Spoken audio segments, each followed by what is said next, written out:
Lepo pozdravljeni. V današnji oddaji bom gostila gospo, ki sem jo srečala pred več kot 20 leti v slovenskem ekološkem gibanju. Takrat še nisem vedela, s čim se ukvarja, a že po nekaj kasnejših srečanjih mi je postalo jasno, da je zavezana okolju in okoljskim problemom.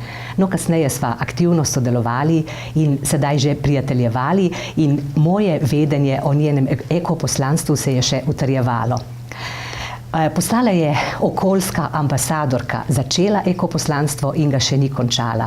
No, v današnji oddaji se bova pogovarjali o njenih dosedanjih spoznanjih, o okolju in okoljski problematiki, pa tudi videnjih za prihodnost. V mislih imam nikogar drugega kot gospo Nado Pavšer, ki jo lepo pozdravljam. Nada, pozdravljena. Pozdravljena. Ker se že tako dolgo poznava, si bom dovolila, da se tikava tudi pred našimi gledalci. Obe veva, da ni naključje, da te danes gostimo tukaj v studiu, oziroma danes te dni ob prazniku okolja, ob dnevu okolja, ki je tudi tvoj praznik in pa seveda najin praznik, saj sva obe zavezani okolju. Nenazadnje si ob dnevu okolja dobila prestižno priznanje, svetovno okoljsko nagrado za trajnostni razvoj, Energy Globe Award. To je res lepo priznanje. Povej, kaj ta nagrada sploh pomeni in kaj tebi osebno pomeni? Ja, hvala lepa za vprašanje. To nagrado sem prejela leta 2010 in sicer v Ruandi na Svetovni dan okolja, ker je bila tam ta svetovna prireditev, ker so podeljevali nagrade najboljšim projektom iz celega sveta, kar 165 držav je sodelovalo. Tako da sem prišla v ta ožji izbor 3 za kategorijo mladi. Naj povem, da ta nagrada za trajnostni razvoj, ki se je v bistvu začela kot nagrada Energy Globe za učinkovito rabo in varčevanje z energijo in je pozneje prerasla v nagrado za trajnostni razvoj, vključuje kar 5 kategorij. In sicer povzete so te kategorije iz grške filozofije, nenazadnje tudi indijske ajurvede, iz česa je ta planet sestavljen. Torej gre za 5 elementov, kot je voda, zemlja, zrak, ogenj in 5. element. To je zelo zanimivo, ni eter, pač pa so kategorija mladi, na nek način tudi eter naše prihodnosti. In v tej kategoriji mladi sem bila nominirana, torej za 3 smo bili nominirani za to svetovno nagrado in dobila drugo nagrado. Moram reči, da na to sem pa res kar ponosna, kajti nagrada je bila za dolgoletno okoljsko delo in razvijanje programa Ekošola kot način življenja s primerom dobre prakse srednješolskega centra iz Velenja. Tako da tudi Velenje šolski center Velenje si zasluži veliko priznanje, ker je bil kot primer dobre prakse tega okoljskega projekta. Kdo vse pa lahko dobi to nagrado in kakšni so pogoji? Ja, ta nagrada je v bistvu svetovna nagrada za trajnostni razvoj. To pomeni, da lahko se prijavijo in jih tudi na tem mestu pozovem, torej dobre projekte in vse tiste inovatorje, okoljske inovatorje, tako iz podjetij kot inštitucij, občin, da svoje znanje na ta način prijavijo na natečaj do konca septembra. Več informacij bodo tudi do septembra še prejeli, kajti pomembno je, tudi če ne pride do nagrade, ki je nenazadnje prva tudi zelo finančna, okrog 20 000 evrov, ampak v taki množici 165 držav in tudi čez 1500 in več projekti, ni enostavno, ampak kljub temu s tem lahko tudi Slovenija, slovenska podjetja, inovativna slovenska podjetja, ki veliko dobrih projektov tako in tako izvajajo, lahko prispevajo v to svetovno zakladnico znanja, okoljskega, trajnostnega znanja.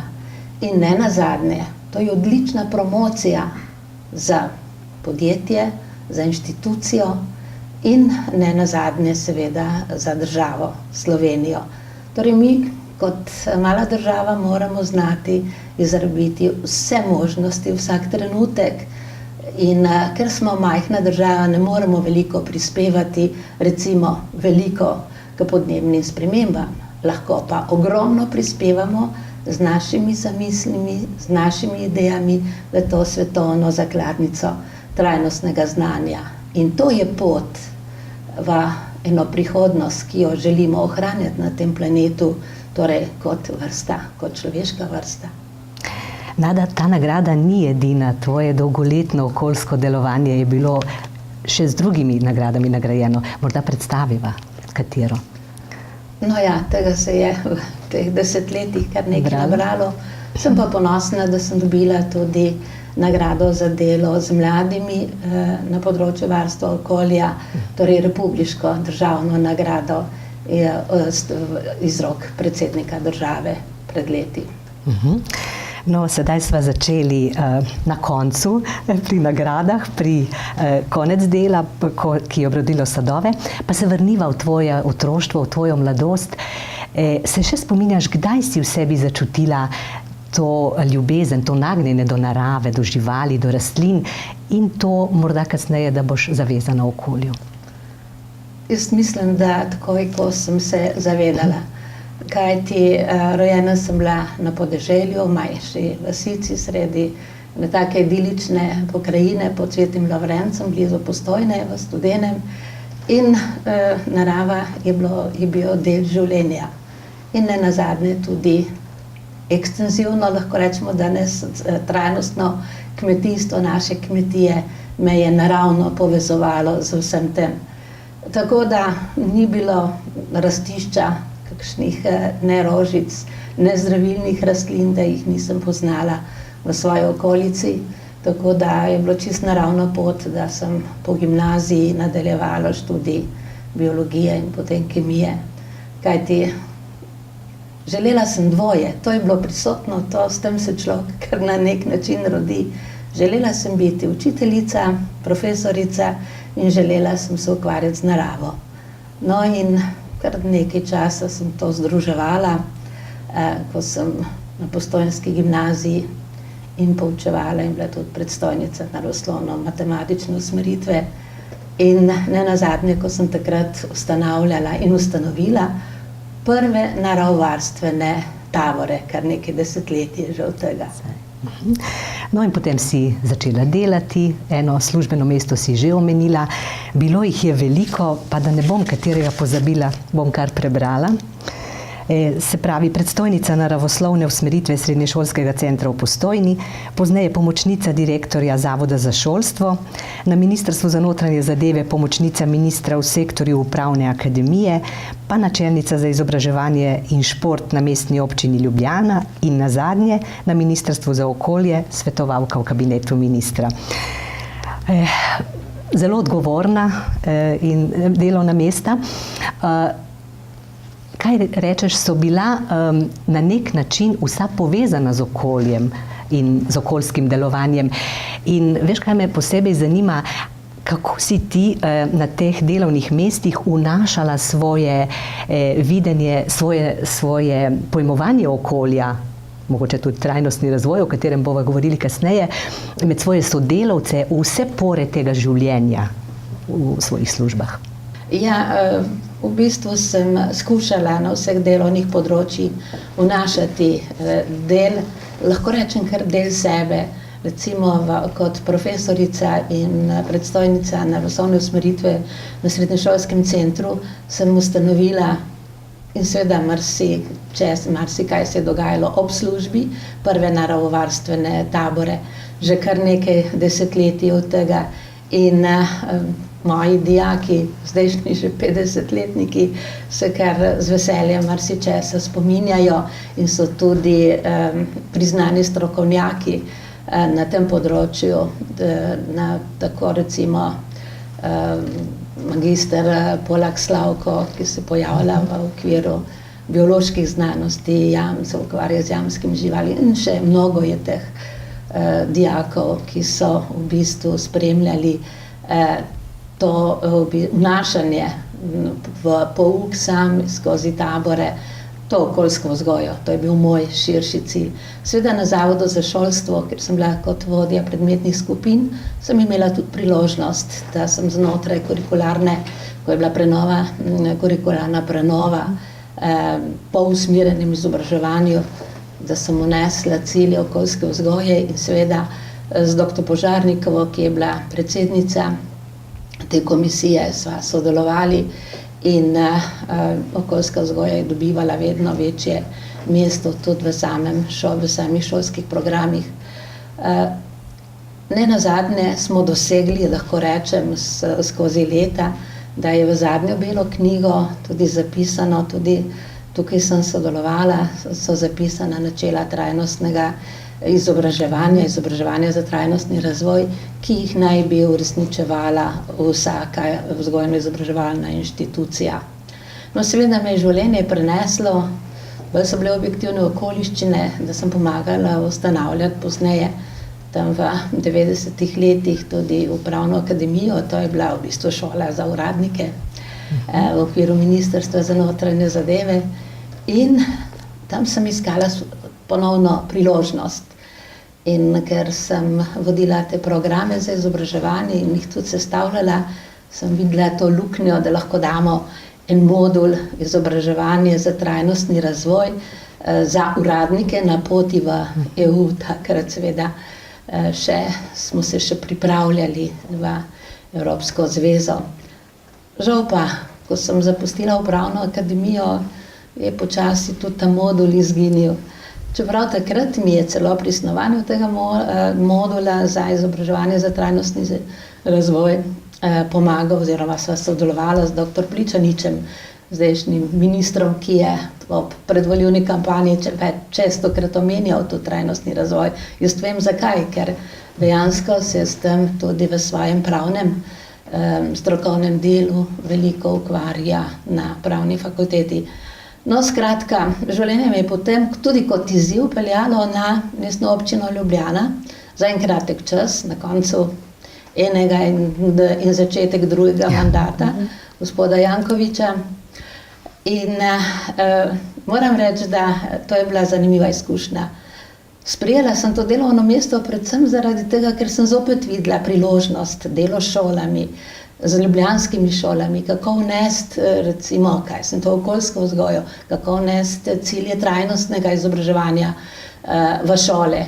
In dejansko mi je tudi uspelo, da smo v postavki proračuna imeli prav postavko izobraževanja za trajnostni razvoj in ta sredstva ni bilo jih malo, so bila namenjena izključno šolam za dobre okoljevarstvene in trajnostne projekte. Tiste šole, to je bila motivacija, tudi finančna stimulacija, kdor je pač izvajal tudi strokovnimi pomočmi ali pa pomočjo različnih vladnih in nevladnih organizacij, tista šola, ki je to izvajala, je dobila tudi dodatna sredstva.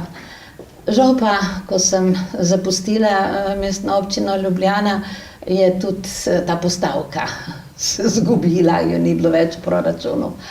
Sem pa ponosna še na en začetek v mestni občini, ki sem ga spodbudila.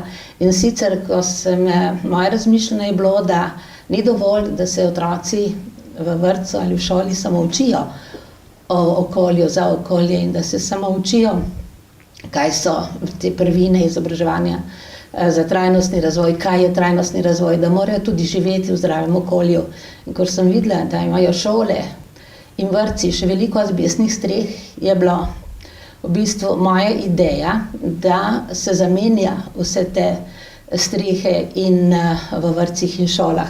In tako smo pripravili projekt in ga tudi prvo tretjino tega projekta že izvedli, še v času, ko sem bila načelnica, zato sem zelo vesela in hvaležna, še posebej, ker se je potem ta projekt tudi pod županovanjem današnjega župana, no vsaj to se je pa nadaljevalo. Ampak ponosna sem na ta projekt, da sem ga začela in ga tretjino smo ga tudi speljali pod mojim načeljem, kot sem bila kot načelnica. No, moram reči, da sem bila pa vesela, da sem pa končno pristala. Torej, življenje me je tako, sem malo sledila tudi, kje imam možnost, da kaj več. Malo je vijugalo. Malo me je vijugalo, kje lahko kaj prispevam. In končno mi je bila ponujena možnost v kabinetu ministra v mojem zadnjem obdobju pred upokojitvijo, da sem lahko nekaj časa tudi službenega posvetila mojemu, jaz lahko rečem, mojemu projektu, ki sem ga v Sloveniji razvijala, ekošoli kot način življenja. No, to je tudi moje naslednje vprašanje. Veliko časa si posvečala izobraževanju mladih, okoljskemu izobraževanju mladih, in ekošola kot način življenja je projekt, ki si ga ti pripeljala v Slovenijo, si tako rekoč njegova mama in oče, ga izpopolnila do vrhunca in ustanovila e-mrežo slovenskih ekošol. To si delala v prostem času, volontersko, razen na Ministrstvu za okolje, kjer so bili začetki, to je v okviru delovnega časa, ampak vendar volontersko. Povej, kako je bilo na tistih začetkih in kako je danes z ekošolami, kako delujejo mreže, ki so podobne mreži ekošol?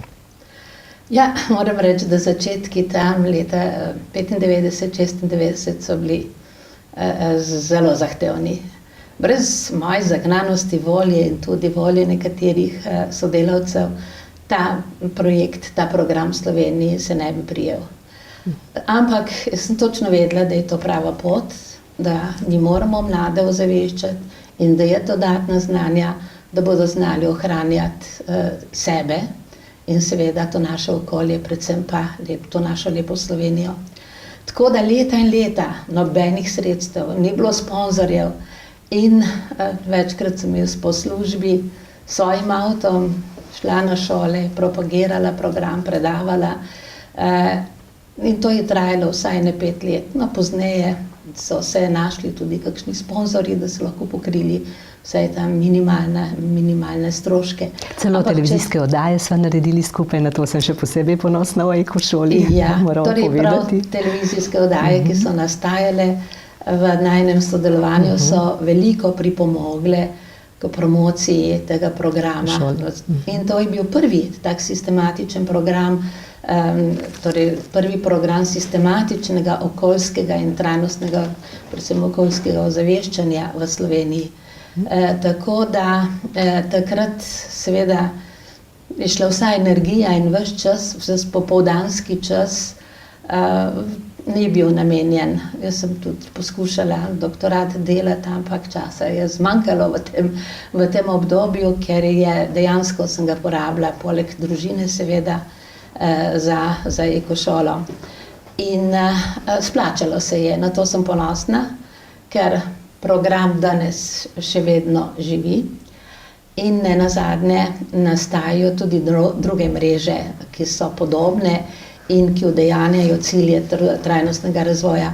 Za ekošolo mi je edino žal to, da je danes je 18 let, odkar teče v Sloveniji ta program, ko sem ga začela, da sem premalo zraven, ampak razumem to, da če si mama, si na začetku za otroka vse. Ko otrok odrašča, si zmeraj manj veš za otroka. Ko je recimo v puberteti, skoraj nič ne veš več, ne. Ko pa je star otrok 18 let, pa itak ta stara nima pojma. Te ne posluša več. Potem se pa zgodbe spet vračajo, ko te ponovno rabijo. No in šola je stara 18 let, ampak na srečo pa so nastale, torej odziv naše šole so čudovite in iščejo znanja in ideje vse povsod. In tudi druge nevladne organizacije, kot je Društvo Planet Zemlje in Društvo Sobivanje, ki mu tudi sama predsedujem, iščejo nove, so razvile nove mreže, pa ne le te, tudi mreže zdravih šol, UNESCO-vih šol, torej šole sobivanja in mreža planetu prijazne šole. To so v bistvu kot nekakšna zdrava konkurenca ekošoli in to je tudi prav. In tam seveda z veseljem pomagam, ker so me zaprosili za pomoč, za ideje, kajti človek ne more kar zapreti svojih možganov, ko recimo toliko let delaš, čeprav sem danes v veselem pokoju, ampak na prvem mestu je še vedno delo z mojimi in se zelo rada posvečam mojim vnukom, mojemu Erasmu, Zali in Vorancu, ampak istočasno... In jih okoljsko vzgajaš? To pa itak, tako da me že potem, tako jih vzgajam, da me že potem kar sami spomnijo, če sama kaj s kakšnimi slabimi navadami, ki jih nismo znali kot starejši odpraviti, recimo, da kaj spregledam. Tako da jaz bi rada to poudarila, da predvsem te mreže, ne si bo ekošola, ki je tudi se malo denarja zahteva od šol, kar mi mislim, da ni najboljše. Ostale so brezplačne mreže. To je neka ponudba, kako ne uresničujejo šole ali vrtci te širše cilje izobraževanja za trajnostni razvoj, kar je zapisano tudi v Beli knjigi. Kajti to je en meni, iz tega menija ne črpajo, nič ni obvezno, ker včasih so šole čisto zmedene, ne vejo, kaj bi, ampak naj vzamejo tisto, kar je dobro tam, kar je dobro, z katerekoli mreže, z katerekoli organizacije ali nevladne. To je samo pomoč šolam in vrtcem, da oblikujejo svoj lasten program. Kajti vsaka šola je kot en organizem, lahko na svoj način oblikuje eno identiteto, ki jo potem skozi vzgojo vgrajuje in vrednote v otroke. In zato imamo res različne šole, ene imajo poudarek na mirovni vzgoji, drugi na okoljski, tretji na trajnostnem, na zdravem, na zdravju, in to je tudi prav. In vsi tisti, ki pa želimo svojim znanjem strokovnim in ki imamo voljo spreminjati, lahko na ta način pomagamo. Tako da nič za šole naj ne bi bilo obvezujoče in tudi ni, uresničevati pa morajo te cilje, ki so tudi v nacionalnem kurikulumu. In to je moje mnenje, da je to tudi prava pot. No, pri Planetu Zemlja si častna članica, sodeluješ tudi z drugimi nevladnimi organizacijami, ki imajo v svojem programu okoljske elemente in zdrav način življenja, to si že nekaj povedala. In pa mogoče še nekaj besed o društvu Sobivanje. Si predsednica, imate tudi šolo sobivanja, kaj to pomeni? No, mogoče bi še prej povedala, ker si omenila, da sem častna članica društva Planet Zemlja. Mislim, da to društvo se zelo uveljavlja v slovenskem prostoru, ker skrbi predvsem za te okoljske komunikacije in tudi zelo uspešno razvija program za trajnostno izobraževanje planetu prijazne šole in vrtci.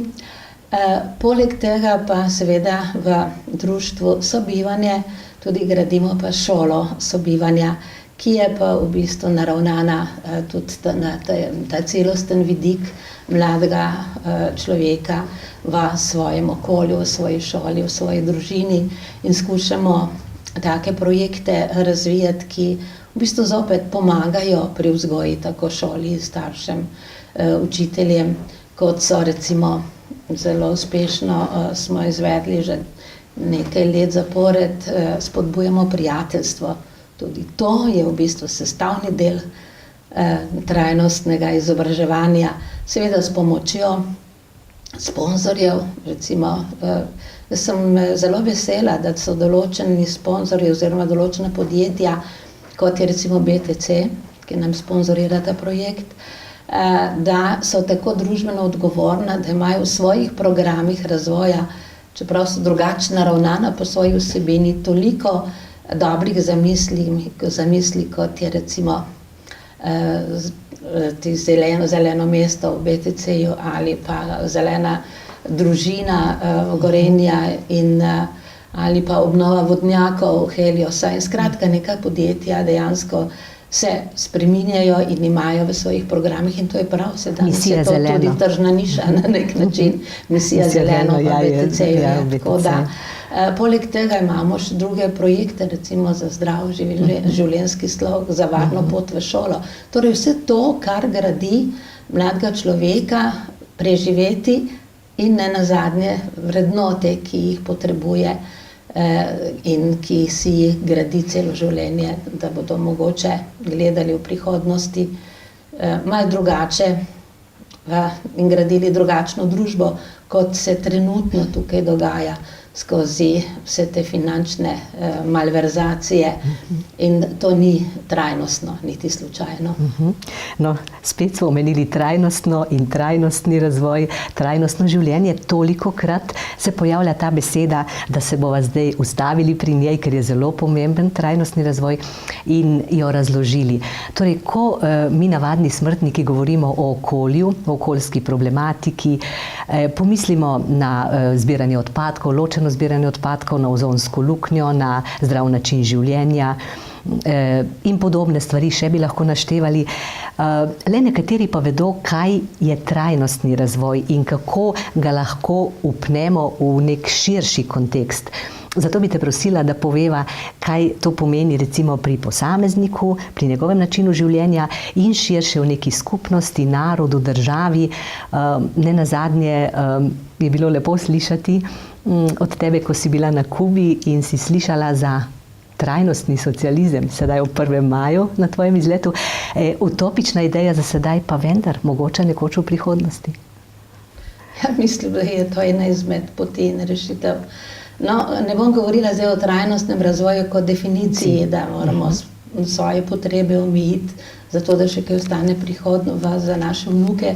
Torej, Brundtlandova komisija je že 1989 postavila.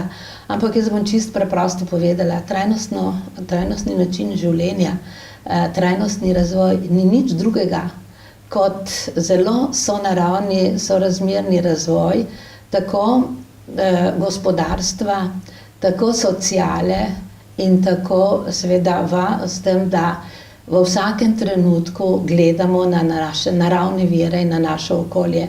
Torej, da živimo v okviru danih možnosti in da nas ne prežene v pohlep, kar se je dogajalo desetletja in zato smo prišli danes recimo do takih posledic podnebnih sprememb, do izčrpavanja naravnih virov, ker je tudi naša ekonomija gledala v bistvu samo za današnji čas in za profit. In dokler bo profit obvladoval recimo ta svet, potem dejansko ne vemo, kje je konec. In torej trajnostni način življenja je življenje tukaj, danes je v okviru naših naravnih možnosti, ki jih imamo, torej zmernega življenja in ne hrepenenja po pohlepu in izčrpanju vsega, kar je na planetu. Torej gre za okoljski vidik. Istočasno je treba skrbeti za človeka. Torej za ta socialni vidik mora biti pri vsakem projektu, pri vsakem načrtovanju prisoten. In nenazadnje, če pogledamo, torej ekonomija mora upoštevati ta okoljski in socialni vidik, ne samo profit, kar danes multinacionalke počnejo, in nenazadnje tudi kultura, torej kultura je kot 4. steber. Torej, skratka, gre za trajnostni razvoj postavlja človeka v en zmeren način duhovnega in življenja, tudi napram materialnem, ker v bistvu ne rabimo veliko za preživetje, ampak enostavno nekateri se ne znajo ustaviti in grabijo in s tem živijo seveda netrajnostno tudi svojim načinom življenja, da sebe uničujejo okolje, uničujejo druge in tukaj gre. In ta vidik trajnostnega razvoja v bistvu se je začel pojavljati oziroma se je definiral 92. leta v Rio de Janeiro. Takrat so ugotovili, da če bo ekonomija izčrpavala ta planet, brez upoštevanja socialnega in okoljskega vidika, potem bomo se mogli priseliti kot vrsta na kakšen drug planet, ker že danes vemo, da 1/3 izčrpuje, tako izčrpuje ta planet, kot da bi potrebovali 8 planetov za to, da bi lahko normalno v slogi, v miru, v ljubezni, torej kot duhovna bitja, ne samo kot materialna, živeli. Tako da trajnostni razvoj ni nič drugega kot enozmerno normalno življenje. In jaz sem vesela, da v bistvu je letošnjo poslanstvo Svetovnega dneva okolja prav to, organsko oziroma družinsko kmetovanje. No, se mogoče to bi pašalo za konec, ampak kljub vsemu zdaj, ker se mi je misel na to napeljala, glejte, gre za eno osnovno celico, ki je družina. In v tej družini, ki še zna poskrbeti za svojo hrano, za svoje dobre odnose v družini, za recimo tudi za svoj duhovni razvoj, tako ali drugače, to je tista osnovna celica in prava pot v trajnostni razvoj. In letos je UNESCO, torej 2014 je leto družinskega kmetovanja. Zato, da se vsak zave, da je, na kakšen način pride hrana in koliko jo rabiš, da preživiš. Torej, to je bilo svoj čas. To je tudi, kot si omenila, to sem videla tudi na Kubi Notle, sem imela pa srečo, da me je moja družina, hčerka in otroci, ker sem čuvala in ker imam rada svoje vnuke, so mi dali kot nagrado. In moram reči, da je to krasna izkušnja, tudi v 1. maju. Dobro, standard je res za 30 let nižji od, ampak zametki trajnostnega socializma. To je bila njihova parola, trajnostni socializem. In ne nazadnje, tam otroci niso lačni, nimajo veliko, ampak imajo. To, dobro, jaz veliko v 10 dneh ne moreš ne vem koliko videti, ampak ko sem prišla nazaj, smo imeli koncert za lačne otroke v bogati Sloveniji. Zadnjič sem poslušala in gledala oddajo v bogati Ameriki. Vidite, to pa dejansko ni trajnostni razvoj, čeprav so ga že 92. leta zasnovali, ker ni šel v politike in strategije nobene države tako direktno. In tukaj bomo mogli iskati drugačne poti. In mislim, da s trajnostnim socializmom ni čisto nič narobe, kajti v bistvu tukaj je komponenta še zmeraj človek. Na Kubi imajo vse šolstvo zastonj, tudi vse zdravstvo. Mi se z nostalgijo lahko tega marsikaj še spomnimo. In v 90. letih smo si želeli spremembe, ampak ne take. Torej, ne trajnostne. Prišli smo na pot, vidite, vsi vidimo, vsi občutimo, kam nas je ta pot pripeljala in je čas, da stopamo in da nova vlada, kjerkoli že bo, da bo dejansko načrtovala strategijo Slovenije trajnostno, kajti tako državo, ki mi imamo, s toliko naravnimi viri, kot je voda, kot je les, kot je naš kras, mislim, to je naše bogatstvo, mi bili lahko dejansko model trajnostnega razvoja za svet. V majhni državi, še dokaj ohranjeni, je to možno, samo pametno bi mogli ravnati naši politiki, tudi novi, ki bodo izvoljeni. Lahko torej rečeva, da če trajnostni razvoj ne bo postal filozofija našega življenja, bomo propadali kot civilizacija, oziroma propadli na koncu. Propadli bomo kot vrsta, Kot vrsta. ker nam bo narava že vrača udarce. Propadli bodo naši odnosi, kar se že dogaja, kajti če so velike razlike med ljudmi in s to komunikacijo pridejo informacije tudi do revnih in zato se upirajo, ne želijo takega sveta, če nekje se kopiči bogatstvo. In mislim, da ta profit bo mogel najti drugačno pot, da se človek je človek in to je ena vrsta, ki bi mogel znati drugače živeti v sožitju, v sobivanju, da to je to naše društvo sobivanje z vsem, kar na tem planetu je, če hočemo obstati. In tukaj gre za našo kulturo, torej naš razvoj je šel res zelo, zelo naprej. Zato lahko drugače razmišljamo, kot smo razmišljali pred 100 leti, ko smo dejansko trajnostno živeli. Posebno v teh osnovnih celicah, družinah, na kmetijah, kjer so se vrednote klesale v mladega človeka že v družini. Danes seveda tega tudi v družinah ni časa in da kaj se po družbi dogaja, torej te vrednote. Tako da taki projekti, kot so recimo Planetu prijazna šola in vrtec, ekošola, zdrave šole, to so samo ena pomagala za trajnostno izobraževanje, da mladi le dobivajo te vrednote, ki jih bodo mogoče oni znali uresničevati, ko bodo na pomembnih delovnih mestih odločali kot politiki, kot gospodarstveniki. Izobraževanje te spremlja že vse življenje, tudi okoljsko, kot sva dejali. Povej, kaj se ti zdi pomembnejše, vzgoja in izobraževanje otrok in mladine ali ekološko ozaveščanje odraslih v vseh življenjskih obdobjih? Nenazadnje mogoče iz prve roke, iz svoje družine poveš, dejala si, da imaš 3 krasne vnukce, ki jih okoljsko vzgajaš, oblikuješ že sedaj v zelo rani mladosti. Kakšen je njihov odziv, kako to sprejemajo, te poslušajo, delujejo ekološko v narekovajih sedaj? Ja, tako je. Z otroci, mislim, ne si bo v šoli, v vrtcu ali pa svoji lastni ali pa vnuki do neke mere, predvsem počitnice so naše, tam se da tudi v podzavest kakšno zadevo spraviti. In to vedno prav pride, kot s temu rečem, kaj ti vrednote, ki se gradijo v otrocih zelo zgodaj, potem je v bistvu to je vodilo za celo življenje. Kar se Janezek nauči, to Janez zna. In če Janezi danes počnejo to, kar počnejo, to pomeni, da je bila njihova vzgoja tudi na nek način vprašljiva, čeprav je človek tudi zelo kvarljivo bitje, pokvari ga denar, pokvari ga oblast. Ampak kljub vsemu, jaz mislim, da je premalo prisotna ta okoljska in trajnostna ozaveščenost tudi pri odraslih. To medgeneracijsko sodelovanje pa je nujno tudi na splošno, ne samo med babicami in vnuki, ampak tudi sicer.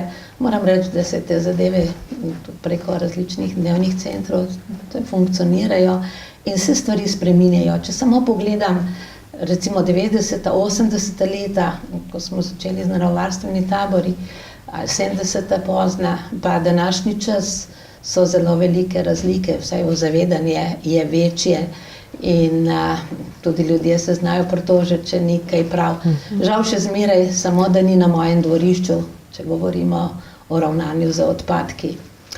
Zato pa mislim, da je velika priložnost, bi rada še enkrat poudarila, velika priložnost je tudi za slovenska podjetja, za slovenske inštitucije, da bi svoje okoljske trajnostne projekte znali tudi preko te svetovne nagrade Energy Globe izpostaviti svetu.